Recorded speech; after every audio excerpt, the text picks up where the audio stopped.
Well, it's been about 5 days and I'm pretty impressed. It's actually, check we're on spot colour yet. It's settling in quite nicely. I don't know if you can see that one there. It's grown about half a leaf length. That one's grown that much in that one. We've got the Queensland's lace or purse. And we've got this thing here, looks like a bog succulent. Almost reminds me of something that used to grow at Carrington Swamp. Of course, then we've got the cyperus. Another one over there too. So, we've also got this, I don't know if you can see there, but that's a liverwort, a Reikia. So I've also got one in there too. But I don't know if you can see this, if I can take this off quickly and carefully, I don't know. Maybe too much work, I don't know, fellas. I don't want to break anything, but if I can get it in the sunlight. Oh, the the dying area is sort of starting to grow. I don't know. Can't get out of the light, fellas. But anyway, I'll fix it up later. Quite impressed. Now over here with the cotton wool, leaves are starting to go quite red on there, but I have got a Reikia growing there too, in there if you can see that, and another Queensland purse, but they are reddening up, so there is a difference. Probably need a little bit of nitrogen, I don't know. We've had a lot of rain, these are flooding. That's always, yeah, forgotten that used to be under the pergola. I moved it, so yeah, so these are all sort of going quite well. And if we go over here,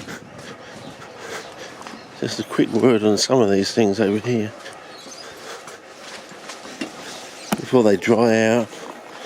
Got these ones here with the I noticed that the monocot was quite growing, so I put in our cypress, and yeah, the monocot there, you know, grass, winter ryegrass sort of thing. So I put in these monocots here. That's the bit with the coffee, which is quite interesting. But it's only on the surface though, because if you dig this away, you can see it's only on the surface. There, yeah. So, but they're doing quite well there. And this one was a bit weird too. They're being a bit knocked back, and then this was the one with the sandy one.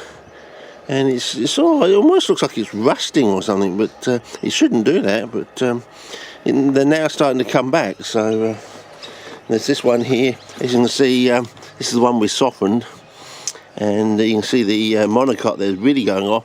And we've got the cypress in there too. So anyway, I promised John I'd have another go at our little walk around to the liverwort site. So hopefully I got enough footage in the can. And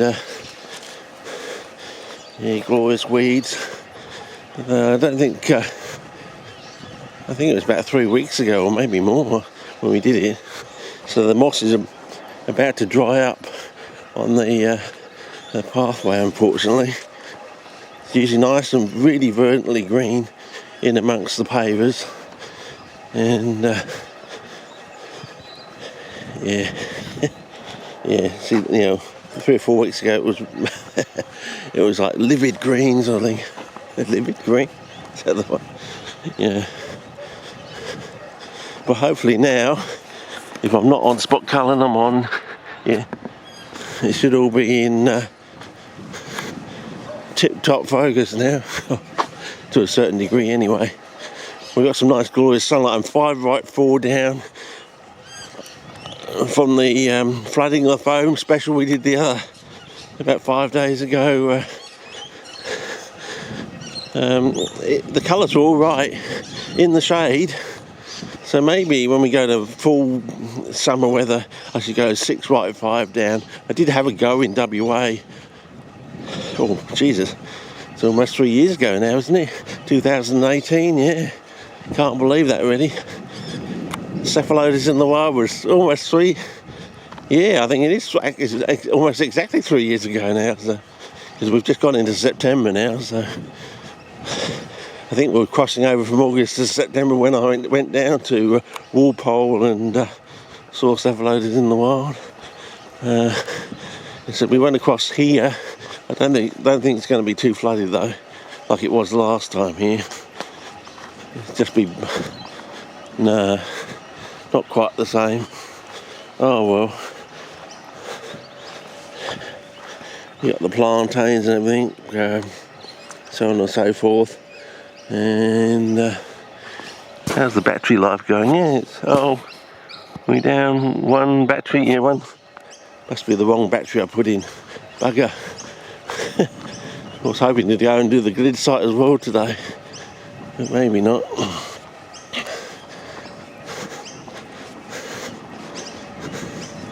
I charged it up and then left it on the table. Maybe this is the one that can't hold its charge.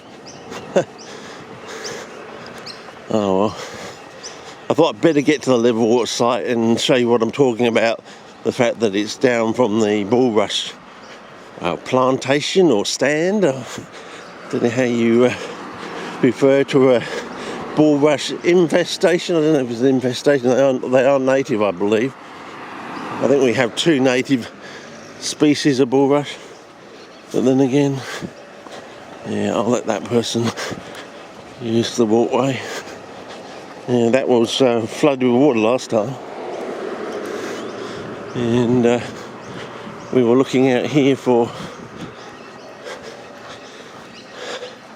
cyanophyte of the dark stuff. Sometimes it grows back after a rain, but I don't know, I'm looking. If I can see, oh yes. That goes like jelly when you get enough rain. And some over here, we go to spot colour. That there is like, it goes like that black stuff there. Goes like jelly. So that would have been over here. Here's some. Yeah, this stuff here. Oh, you can see it. Can you see that? It's on the John Wayne, but it's almost black, isn't it? Yeah. Forgot what they call those balls now. They've got a special terminology, but the wattles or caches in flower there. They're the ones with the chip. Some of the ones that have a cherry essence. Some don't have a cherry essence. Well, not to human noses anyway, but some do. Oh, we've already discussed the allure of the cherry essence on that magnificent series of clips I did about 2 weeks ago. And I'm always ever hopeful to find something on this pan here, some erect sundews or something, but it never seems to eventuate. It would be nice though. And of course the GLID-Site's over there in the distance, so yeah, might do that on the way back. I know as a separate clip, I don't know, depending on, may have to go home and change the battery or something. But as you can see, the creek over here. Oh yeah, lovely cherry essence in there. Quite a drop off. I'm always quite amazed how wide and these channels are. I'm thinking, you know, when did the rain come that scoured these things out? Was it like 100,000 years ago? Was it longer than that? You know. So yeah. Oh yeah, we went over here, didn't we? I don't know if it's as boggy as it was last time. Would have been nice if the camera was in focus last time. Apparently there's a little button on the back here, and it's a little toggle one, and I must have toggled it slightly with my thumb or something. So all the lawn pinks are out. It basically tells you that it's the changing of the season. You've got all these kypo daisies, but water comes down from there. Gets a bit boggy, as you can see, but can't see the water on the ground like you could last time. And you got the somewhat glaucous nature of the but we've had the coldest nights. We're now warming up, so we're going out into the widening days after having the coldest nights. Seldom never goes down to 0 degrees. It's not like Albany here where it does go sub-zero around Albany. I remember being in Albany as a child, and the woman cooking some breakfast, and I basically ended up having double breakfast, you know. Twice as many sausages, twice as many eggs, twice as much bacon, and twice as much fried mashed potato, just to keep me warm down there. As a child. I mean, you can, yeah, so. But yeah, it was amazing. As I said, I'll just give you a little bit of, this is kangaroo thorn bush. This one doesn't have the cherry essence. But what, I just thought you'd like to have a bit of a look-see, recce, see what it's like here as the seasons change. And we go from the carnivorous season into the dull and drab season, I suppose. So hopefully you're picking up this light turquoise in the distance. So yeah. Anyway, we'll see how we go. I'll walk over here and ever hopeful we might get some glids on here or something, but probably find there's a deep and dark reason why they don't. It's covered in grass, Richard. They haven't got a hope in hell, no. Anyway, we'll see how we go. Cross over and we'll sort of walk through a bit of a pine plantation in there and head up to our liverwort site. As I said, I went back to all my old photographs of sundews growing on logs and such. Sundews growing on logs and such, yeah. And yeah, I always do that to give John Nine a bit of a kick down in his basement, watch me on his big TV. Yeah. Gets a chuckle out of it, I think. As you can see, all the lawn pinks. Yeah, have a good year, and it's quite amazing, but they're kind of sad to me in a way, because they tell me that the CP season here is basically died in the arse and is over, basically. Yeah. Yeah, dry as a dead dingo's dong, as we say down under. Yeah. Yeah, we have dongles and we have dongers, which are those sort of things that come off the backs of those container ships, and they turn them into little little offices and huts and things. Basically, they just cut a hole in the side and stick in an air conditioner. Basically, that's all you really need is a refrigerated air conditioner to take the humidity out of the air. And the absolute bee's knees is our old house with proper evaporative air conditioning, and then in certain selected rooms like your sleeping quarters you want a refrigerated air conditioner that will take that little bit of humidity out of the air, and you want it with a timer, and you set the timer. You aim for when you think you're going to fall asleep, and you add on maybe 1 or 2 hours after that, and then it just shuts off. Because once you're asleep, it doesn't matter what the weather is like, you know, you're asleep. It's just getting to sleep. That's why come February here, about the third week of February, just around my birthday, my George Washington birthday, it's a sultry, balmy sort of heat here. It goes on for a lot longer. And you can have your on and off 46-degree days, and then it drops at night time, and it can drop and sit on 26 to 32, depending. It could be 26, it could be 28, it could be 30, it could be 32.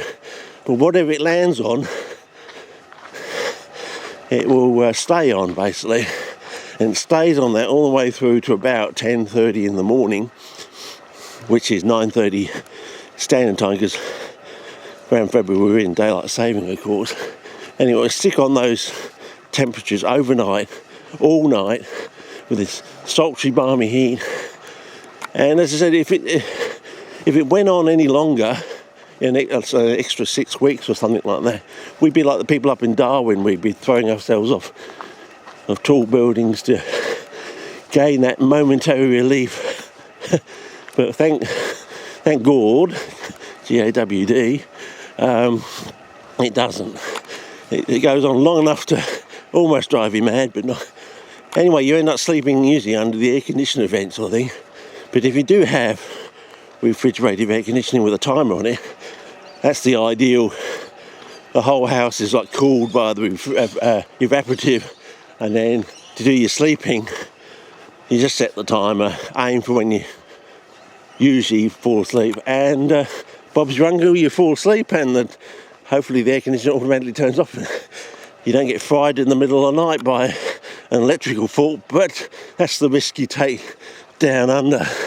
As I said, we had some nice littage going through here. I think I'm almost out here at the same time. It is a school day, so I went a little bit earlier just to make sure we don't have any unwitting, or to use, is it James Clapper's words, unwittingly stumble across any stragglers or something. So yeah, I think we're about here, weren't we? And we're just trying to capture the light. Of course, it's not quite as inducive as it was about 3.5 weeks ago, whatever it was. But anyway, yeah, I'm just waxing lyrical as per usual. Otherwise, you know, it's just a boring clip with ambient sound, and who wants all those bird calls in the background? Piss off. I'm joking, girls. I do shut up when there's a kookaburra, as you probably noticed in some of those clips from Mount Bold earlier on in the year, when the appropriate bird sparked up with a nice call or lilt in the distance. So yeah, so back vistas, because I know you like them, the old pan and pause. Yeah, it worked out that, you know, the old pan and pause, it works for black fade-ins and fade-out sort of thing, because those fade-ins are basically examples of motion. You know, you have to use a pan and pause for those. So when you fade into a black or out of black, you need a pause there. You know, there's some young amateur movie makers were, you know, flashing in and out too fast. They weren't actually, when they got to the black or were coming out of the black, they didn't pause, give that little bit of pause for the time for the eyes to focus on the most of the detail in the image. So yeah, that's another example where the rule does apply, but you wouldn't think it would, but it does. Fade-ins and fade-outs, you need a pause at the end of the fade-in or the fade-out. Even if it's a black screen, you know, you've got to give the mind time to settle down to a black screen or to the image sort of thing. So anyway, I'm sure you can work it out, fellas, with yourselves. Okay, we're nearly there. Yeah, quite nice. We've got the lichen on the tree. Yeah, I'll try and do a spot colour for you.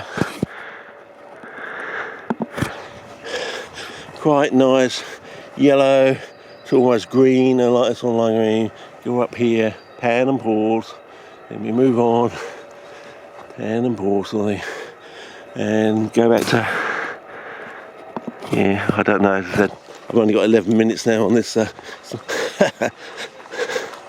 and how many battery, I'm down to 1 notch in the batteries. I think I will have to go home if I want to do the other GLID-Site.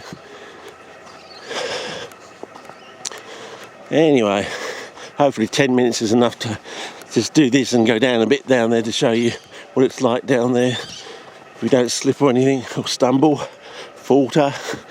But